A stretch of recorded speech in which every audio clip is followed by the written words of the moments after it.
Tá bom, hoje então a gente conversa um pouquinho sobre dois livros de dois grandes autores sobre o mesmo tema. Estou falando então de Mary Stuart, do Alexandre Dumas, e também Maria Stuart, do Stefan Zweig. Mas então, este livro do Alexandre Dumas tem o seguinte subtítulo: Uma ficção baseada na história. Então aqui nós temos um romance histórico baseado na vida de Maria Stuart. Esse livro foi publicado em 1839 e ele fazia parte de uma coleção de 8 livros, do Dumas mesmo, chamada Crimes Célebres. Então aqui nós temos a história trágica de Maria Stuart sendo contada, baseada na história, mas ainda assim uma ficção. Já o livro do Stefan Zweig é uma biografia. O título original deste livro, e aí vocês me perdoem minha falta completa de alemão, certo? Bem, este livro aqui teria como subtítulo Biografia de uma Rainha. Ele saiu em 1935, portanto 3 anos depois da biografia da Maria Antonieta, que eu achei maravilhosa. Tem vídeo aqui no canal, vou deixar o link lá embaixo para vocês darem uma olhadinha. Mas então, como acontece lá com a biografia da Maria Antonieta, aqui nós temos também uma biografia que se lê como um romance, ainda que baseado em documentos, cartas, bem, cartas também são documentos, enfim, relatos de contemporâneos da época e por aí vai. Tem um momento aqui neste livro em que ele inclusive vai agradecer ao Cécio, se não me engano, é um dos conselheiros lá da Rainha Elizabeth I, que escrevia cartas super bem narradas, então assim, tudo isso ficou para a posteridade, facilitando a vida dos biógrafos, não é mesmo? Ele também vai analisar diversas cartas bastante problemáticas mesmo, né? Assim, incriminadoras, talvez, que são atribuídas a Maria Stuart. Em algumas dessas cartas você tem a rainha da Escócia tramando, né, para tomar o trono da Inglaterra, né, ao qual ela também tinha bastante direito, diga-se de passagem. Também tramando para matar pelo menos um de seus maridos, né? Ela se casa 3 vezes. Maria Stuart também escrevia poemas, né? E diversos desses poemas eram bastante comprometedores. Então aqui neste livro, o Stefan Zweig vai lançar mão do mesmo modus operandi que ele usou lá para Maria Antonieta. Então ele vai comentar aqui também a dificuldade de se analisar esses documentos tão antigos. Aqui neste caso você tem documentos do século XVI, alguns do século XVII também. Só lembrando que Maria Stuart morre, né, ela é decapitada a mando da rainha da Inglaterra em 1587, se não me engano, bem no finalzinho ali do século XVI. Mas o filho dela será, né, o sucessor de Elizabeth I. Então alguns dos documentos analisados pelo biógrafo são ali documentos póstumos. Vou ler um trechinho em que ele comenta sobre tudo isso na página 160. Ele diz o seguinte: se a autenticidade dos poemas é segura, hoje ela quase não é mais negada a sério, somos obrigados a reconhecer também a legitimidade das cartas. Deve-se admitir que pela retradução em latim e escocês, só 2 cartas são preservadas na língua original, alguns detalhes devem ter sido modificados, olha só. Talvez até se introduziu uma passagem ou outra. Mas, de modo geral, esses mesmos argumentos depõem em favor da autenticidade das cartas, especialmente um último, o psicológico. Vão reparando aí também, pessoal, como esse texto deste livro está bastante entroncado. Mas vamos lá, vamos continuar. Pois se um pretenso consórcio de criminosos quisesse por ódio falsificar cartas agravantes, seria natural que fabricassem fatos unívocos que causassem desprezo por Maria Stuart, mostrando-a como mulher lasciva, traiçoeira e maligna. Mas seria absolutamente contraditório ou absurdo se, para prejudicar Maria Stuart, tivessem inventado cartas e poemas como os que nos foram transmitidos, que antes a desculpam do que acusam, porque são humanamente emocionantes, expressando sobretudo o horror de Maria Stuart por saber de um crime e ajudar a cometê-lo. Então, o que ele vai dizer aqui também num dado momento é que para tantas cartas que existiam da Maria Stuart se incriminando, existiam tantas outras, aliás, não só carta como seus próprios poemas, que a eximiam dessa culpa. Aqui nesse caso ele está se referindo à trama que levou seu segundo marido à morte. Então aqui o que ele vai fazer é o seguinte: ele vai contar os 2 lados da moeda. Ele vai contar como ela teria participado da trama para assassinar esse segundo marido e como ela teria também, possivelmente também, enfim, essas 2 possibilidades seriam válidas, certo? Enfim, ela negava com todas as forças que tinha participado dessa trama, mas enfim, é possível também que ela não soubesse de nada. Logo depois da morte desse segundo marido, mas assim, pouquíssimos dias depois da morte desse segundo marido, ela se casa com um dos lords da corte, né? Um cara que era ali participante ativo de batalhas e coisas assim, enfim, ela se casa com esse rapaz. Aí você tem algumas cartas românticas dela para esse rapaz, também tramando a morte do marido. Por outro lado, você tem a própria rainha negando e dizendo, não, olha só, eu fui estuprada por esse cara, eu precisei me casar com ele porque eu engravidei. Só que, como eu disse, ela se casa alguns dias depois, né, da morte do marido. Enfim, fica meio que o dito pelo não dito, talvez, bem...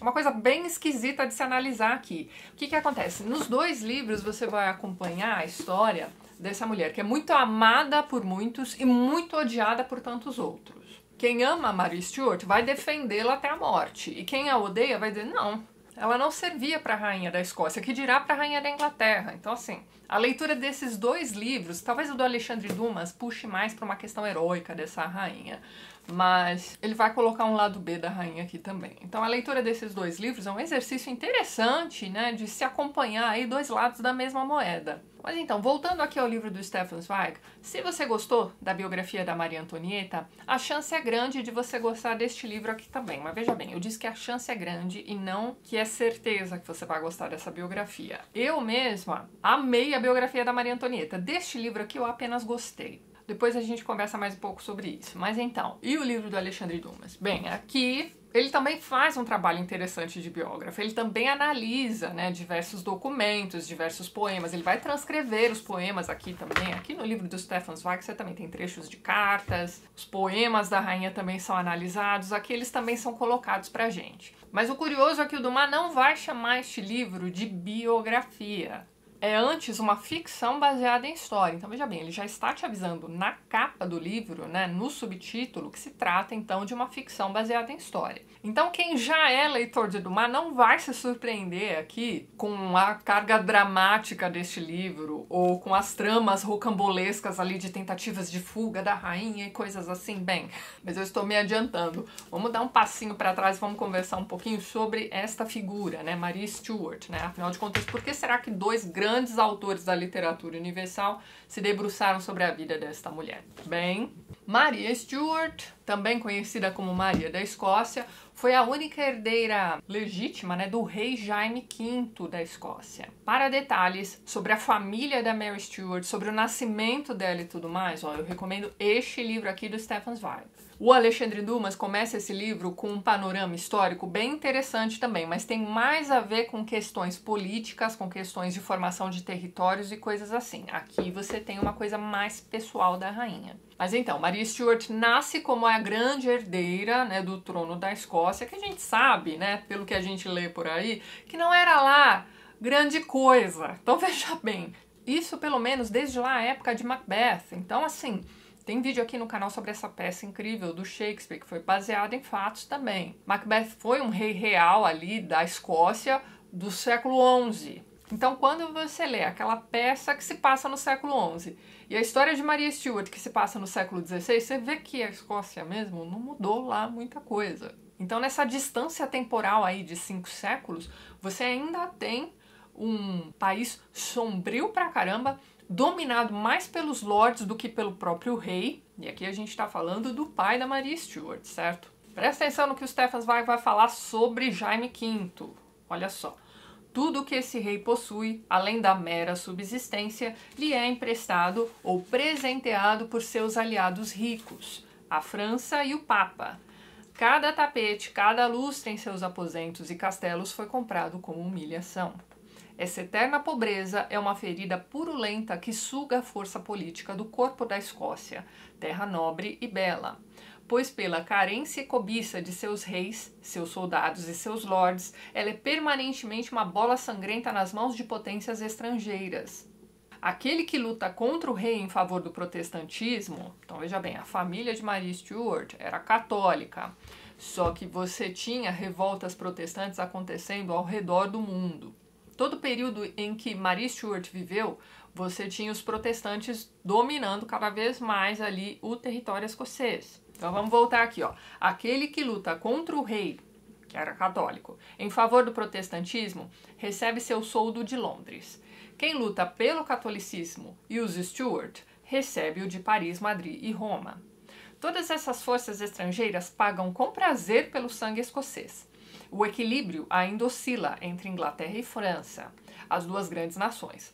Por isso, esse vizinho mais próximo de Albion é um parceiro insubstituível no jogo. Sempre que os exércitos ingleses avançam pela Normandia, a França aponta rapidamente o punhal para as costas da Inglaterra. Imediatamente os escoceses, sempre desejosos de guerrear, avançam sobre as fronteiras contra seus velhos inimigos. E mesmo em tempos de paz, formam uma constante ameaça. Fortalecer militarmente a Escócia é a eterna preocupação da política francesa, e por isso nada mais natural do que de sua parte a Inglaterra tente romper essa força incitando os lords e promovendo constantes rebeliões. Assim, esse infeliz país é palco de uma longa e dolorosa guerra, cujo resultado está ligado ao destino dessa criança inocente que acabou de nascer.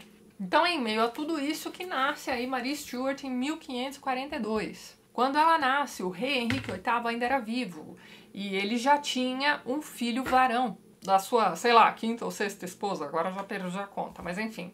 Ele vivia em função deste filho, que já apresentava ali uma saúdezinha bem fraca, mas enfim, quando essa menina nasce, ele tenta fazer aquele acordo de casamento. Afinal de contas, tendo a Escócia como aliada, ele teria um aliado contra a França. Essa princesinha escocesa que acabou de nascer e que vai se tornar rainha alguns dias depois de seu nascimento, porque o pai morre, é sobrinha neta do Henrique VIII, né? Ela é neta da irmã favorita de Henrique VIII. Portanto, veja bem, Maria Stuart era bisneta do Henrique VII, pai do Henrique VIII, o cara que ganhou a Guerra das Rosas. Então perceba que Maria Stuart também tem direito ao trono inglês.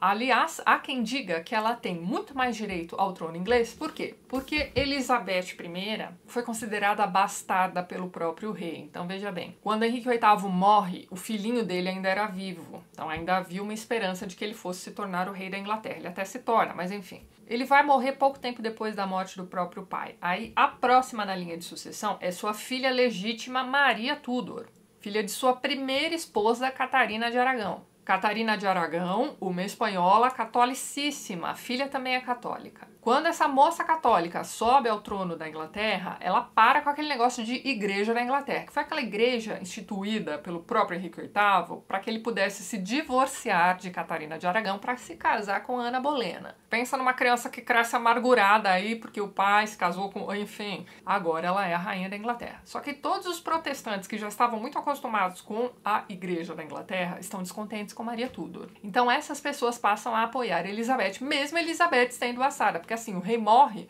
antes de reconhecer a filha novamente. Então assim, fica aquela briguinha de estado misturado com religião, uma coisa horrorosa. Bem, o que vai acontecer?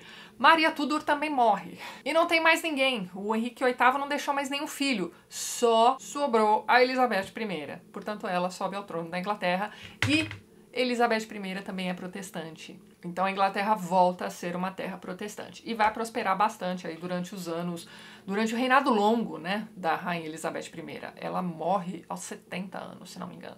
E é isso. Agora a Inglaterra tem uma rainha bastarda e protestante no trono. Enquanto isso, a herdeira legítima do trono da Inglaterra tá lá, na Escócia. Ela não só não se casa com o filho do Henrique VIII, porque né, o garoto morre também, como ela vai se casar com o Delfim da França, olha só. Esse Delfim da França que se casa com a Maria Stuart era filho da Catarina de Médici. Se você já leu alguma coisa sobre a dinastia dos Médici, o próprio Alexandre Dumas escreveu bastante sobre essa dinastia bem. Você já imagine aí o que é que vai acontecer com Maria Stuart quando esse Delfim da França, que também tinha a saúde debilitada, morre. Essa moça aqui vai ser escorraçada da França e vai voltar com a rabinha entre as pernas para a Escócia. Só que assim, ela passou muitos anos na França. Esse acordo de casamento foi feito quando ela ainda era criança, então ela passou a infância e a adolescência por lá.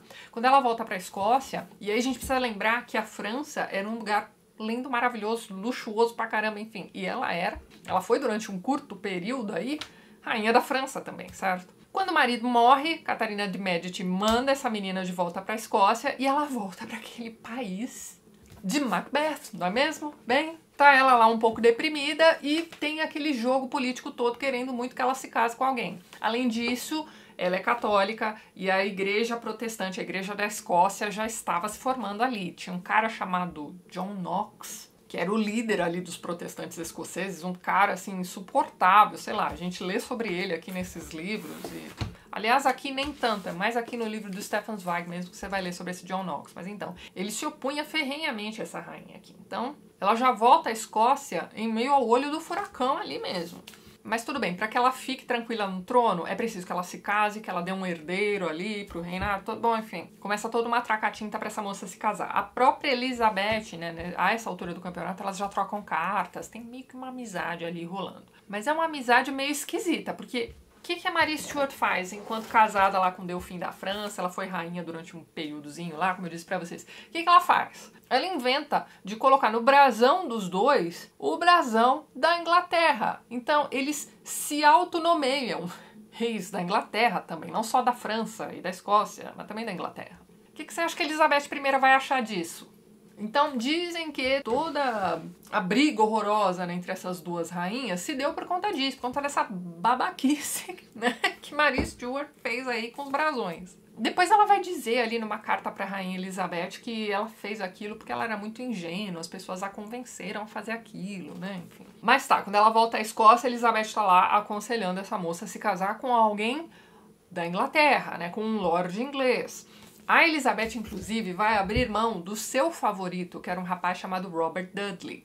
Sobre esse cara, eu recomendo um livro, que é um romance histórico também, da Philippa Gregory, chamado A Outra Rainha. Neste livro você tem essa mesma história também desenvolvida, esse mesmo entrevero aí entre as duas rainhas. Bem, esse Robert Dudley era um cara casado, muito bem casado, com uma moça muito bacana, de uma família excelente e tudo mais.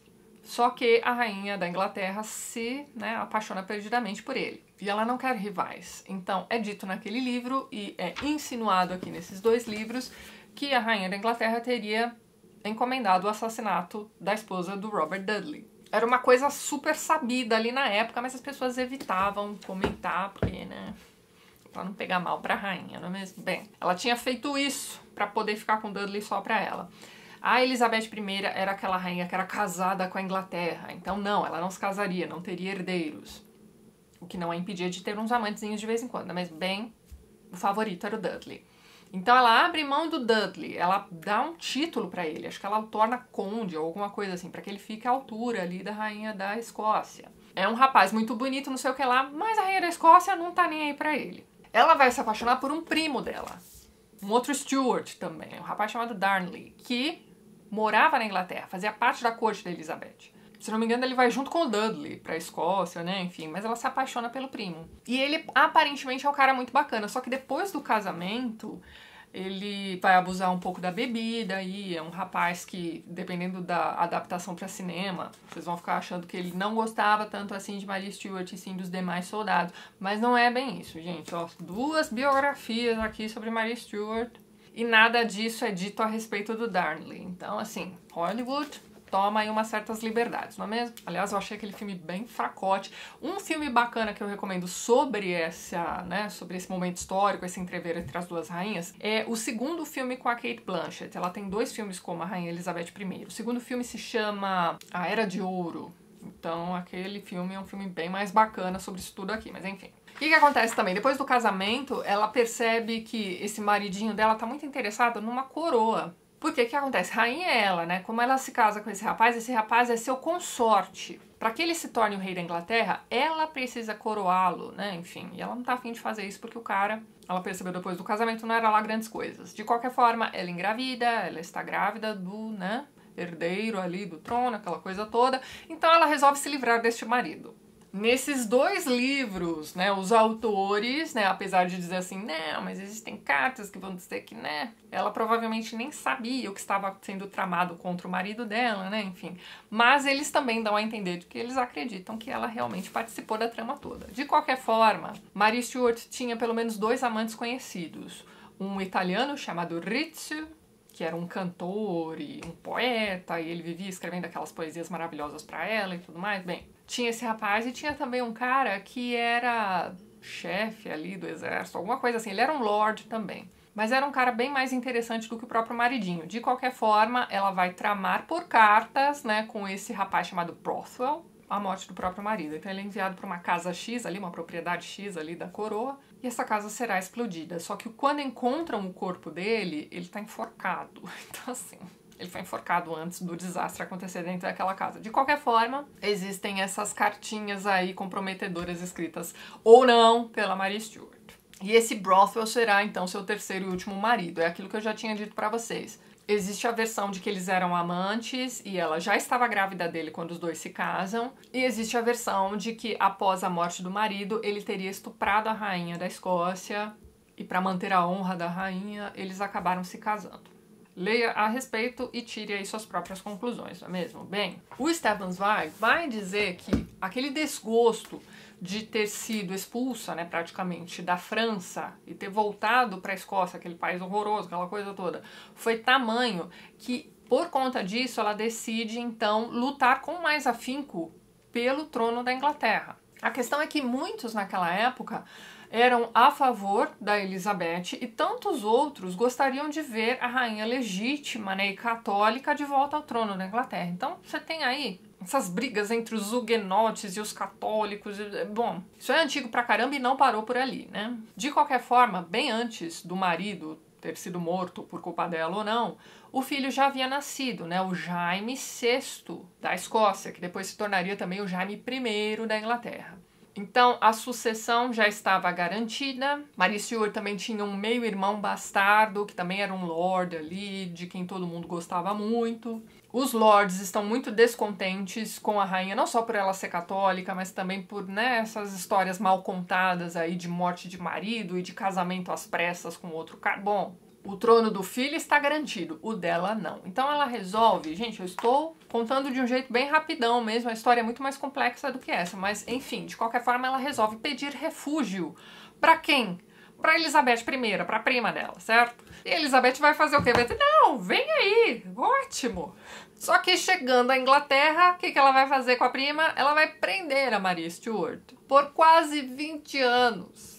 Então a coitada que achou que estava sendo refugiada pela prima querida estava, na verdade, em uma prisão, tá certo? Durante esse tempo todo é armado lá todo um processo meio fajuto, do mesmo jeito que fizeram lá com a Maria Antonieta séculos depois. Então, por quê? Porque apesar da Elizabeth ficar enrolando, né, e deixando essa prima por quase 2 décadas presa ali, bom, enfim, você vai notando aqui pela história que existia um certo titubear aí por parte da rainha da Inglaterra.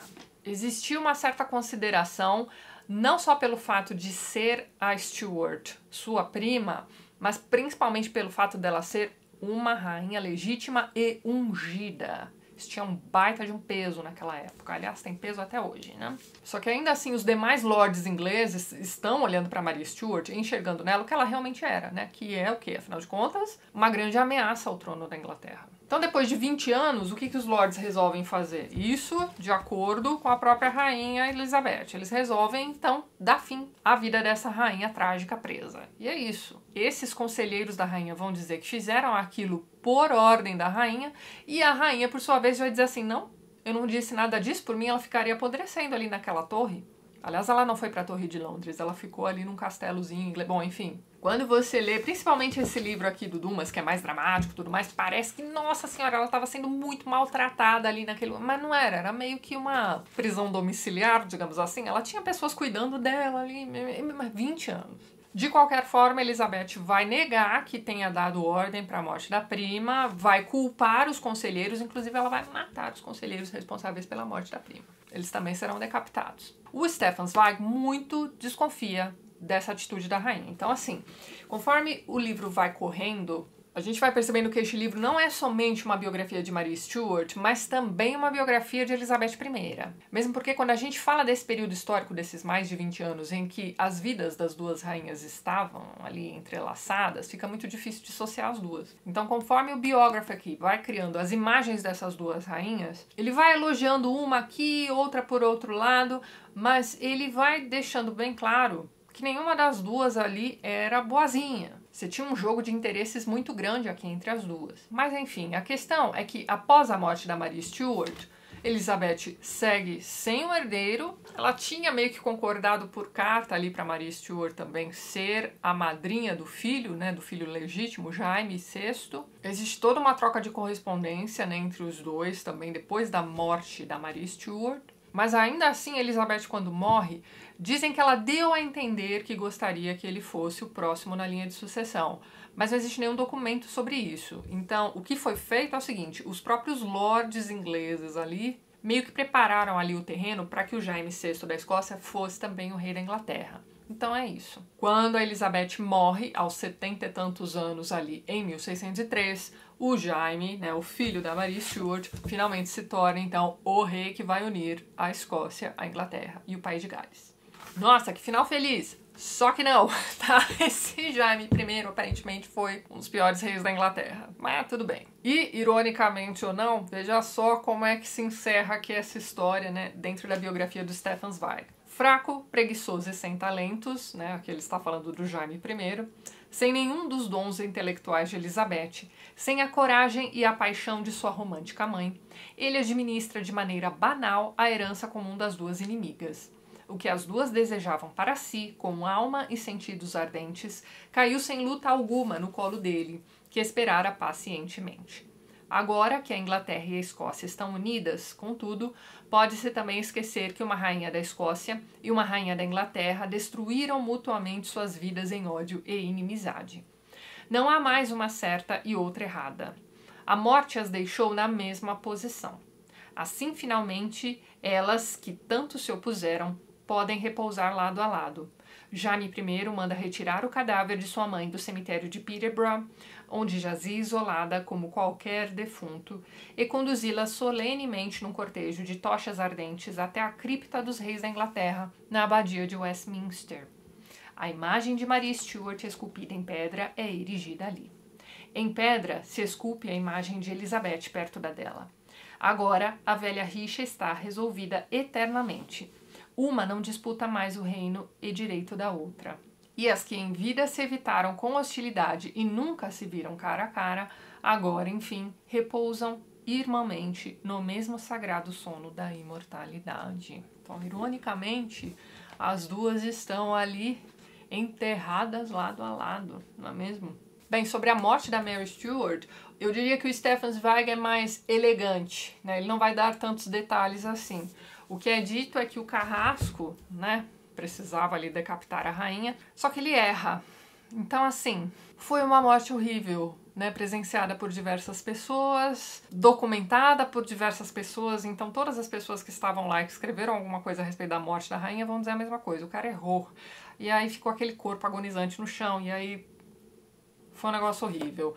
O Alexandre Dumas vai fazer uma descrição bastante gráfica deste fim desta rainha. E eu vou ler pra você aí que não tem estômago pra esse tipo de coisa, acho que você já pode, né, pular aí um pouquinho desse vídeo. O homem finalmente pôs a mão na cabeça da rainha e, puxando-a para a frente, a fez cair de joelhos. Maria entendeu o que devia fazer e, procurando o bloco com as mãos, que ainda seguravam o livro das horas e o crucifixo, ela deitou o pescoço nele, as mãos unidas sob o queixo para poder rezar até o último instante. Até aí tudo bem. O assistente do Carrasco as afastou as mãos da rainha, né, por medo de serem cortadas junto com a cabeça. E enquanto a rainha dizia em Manis Teas Domini, o Carrasco ergueu o machado, que era um simples machado de cortar madeira, e deu o primeiro golpe, que acertou um ponto alto demais e perfurou o crânio. Fez o crucifixo e o livro voarem das mãos da condenada pela violência, mas não cortou a cabeça. No entanto, atordoada com o golpe, a rainha não fez nenhum movimento, o que deu ao Carrasco tempo para repeti-lo. Mas ainda assim a cabeça não caiu, e foi necessário um terceiro golpe para separar um fragmento de carne que ainda segurava nos ombros. Por fim, quando a cabeça foi totalmente separada, o Carrasco a levantou para mostrar à Assembleia, dizendo: Deus salve a Rainha Elizabeth. Que assim pereçam todos os inimigos de vossa majestade. Naquele momento, a touca da rainha caiu, revelando os cabelos cortados muito curtos e brancos, como se ela tivesse 70 anos.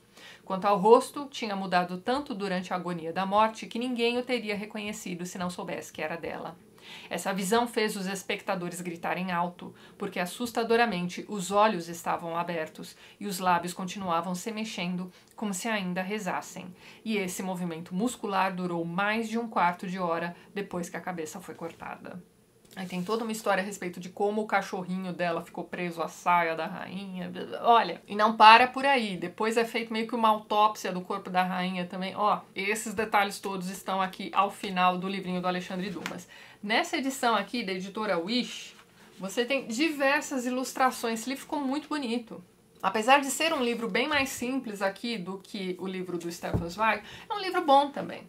Então eu recomendo os dois a vocês, tá? Aqui você tem, como eu tinha dito, né, como eu já alertei, um romance, né, então você tem muitos diálogos. Essa rainha é muito ofendida, mas ela não fica quieta em momento algum. Então, assim, esses 20 anos que ela passou como prisioneira, ela não passou quietinha, não. Ela dizia tudo que ela pensava.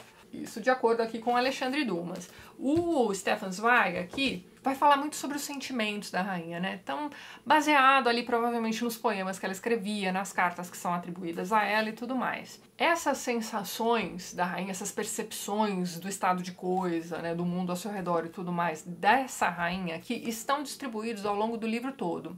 Diferente de Maria Antonieta, em que a gente só vê, né, essa carga mais dramática do autor, puxando para a sensibilidade da rainha, mais pro final da vida de Maria Antonieta. Então, esse é um detalhe que já me deixou, assim, mais com o pé atrás com esta biografia do que com a anterior, né? Mas o meu problema maior com este livro, gente, está na formação do... Eu li alguns trechos para vocês. Este livro aqui, na minha opinião, oscila entre trechos muito bons e trechos problemáticos. E aí, gente, como eu não conheço a língua de origem do Stefan Zweig, que escrevi em alemão, bem, eu não posso comentar tanto assim a respeito da tradução, eu não posso cotejar para vocês, por exemplo. Mas eu desconfio que o problema esteja na tradução e na revisão do texto. Este é um texto que se lê de forma mais entroncada. O texto da Maria Antonieta você vai lendo assim, ó, sem parar, sem querer parar. É um livro muito bem escrito. Este aqui não, esse aqui já é uma leitura que você vai fazendo aos soquinhos. É aquilo que eu disse para vocês, trechos excelentes com trechos esquisitos. Eu vou ler um trecho aqui para vocês. Só para vocês terem uma ideia, isso aqui está na página 60, é o último parágrafo. Aqui ele está falando sobre o John Knox, né, aquele líder protestante. Nada da doçura e bondade divina dos evangelhos na sua fala, vírgula. Ele brande ameaçador como uma vara, ponto e vírgula. Só o Deus da vingança e o seu Deus, vírgula. Ciumento e implacável, vírgula. E só o Velho Testamento sanguinário e barbaramente severo é a sua verdadeira Bíblia. Sem dizer para vocês onde está a pontuação, vou ler de novo. Ó. Nada da doçura e bondade divina dos evangelhos na sua fala. Ele brande ameaçador como uma vara. Só o Deus da vingança e o seu Deus, ciumento e implacável, e só o Velho Testamento sanguinário e barbaramente severo é sua verdadeira Bíblia. Não sei, gente, esse aqui é só um exemplo. Tem parágrafos e parágrafos aqui neste livro que se leem de um jeito assim meio... Ok, parece que tá faltando alguma coisa nessa frase. Bom... De qualquer forma, este aqui é o segundo livro que eu leio ultimamente, traduzido pela Lia Luft, do qual eu não gosto. O último que eu comentei aqui com vocês foi o A Viagem, da Virginia Woolf. Também achei aquela tradução bastante problemática. Pode não ser problema da tradução e sim dos revisores, né? Eu sempre me lembro, né? Faço esse esforço para me lembrar de que depois da revisão sempre é precisa revisão, não é mesmo?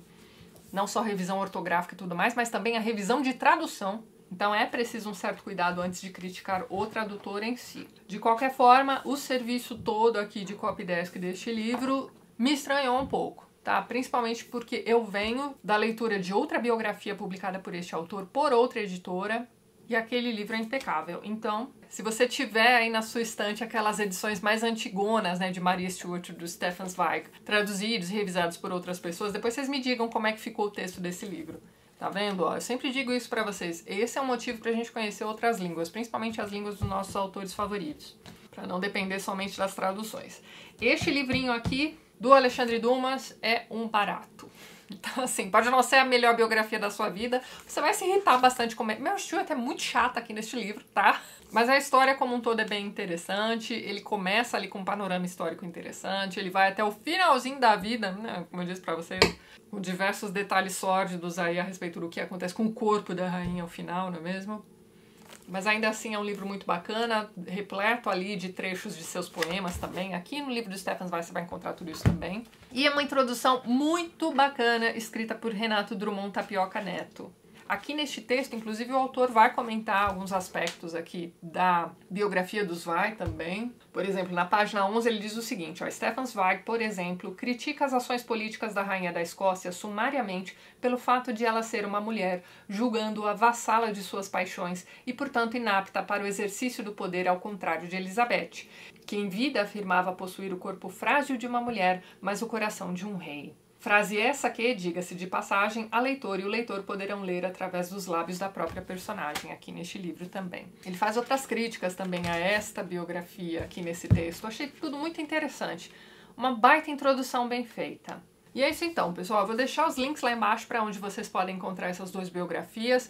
Eu não desgosto totalmente deste livro. Como eu disse para vocês, ele tem trechos excelentes. O desfecho dessa biografia, por exemplo, é muito cuidadoso. Você tem ali também a vantagem de ter acesso a detalhes da família da Maria Stuart, aqui é o início da biografia também. Ele se demora um pouco contando sobre Jaime V, né, o pai dela, que morre assim que ela nasce. Ao analisar os documentos, ele vai, né, separar bem ali o joio do trigo, vai explicar ali as diferenças das diferentes versões das cartas da rainha, né, que são atribuídas a ela.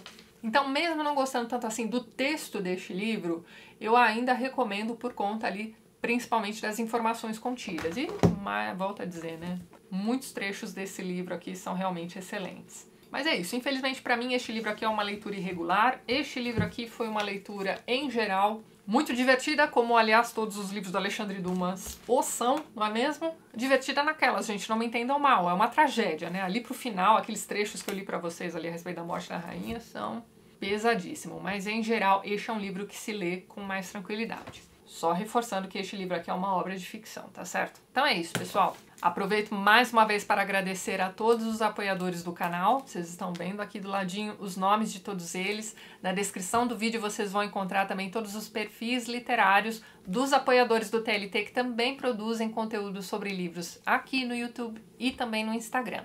Caso você também queira se tornar um apoiador do TLT, dê uma olhadinha no primeiro link que eu vou deixar lá embaixo na descrição deste vídeo. Sejam todos muito bem-vindos e é isso então. A gente se vê nos próximos vídeos do canal. Um beijo grande e até mais!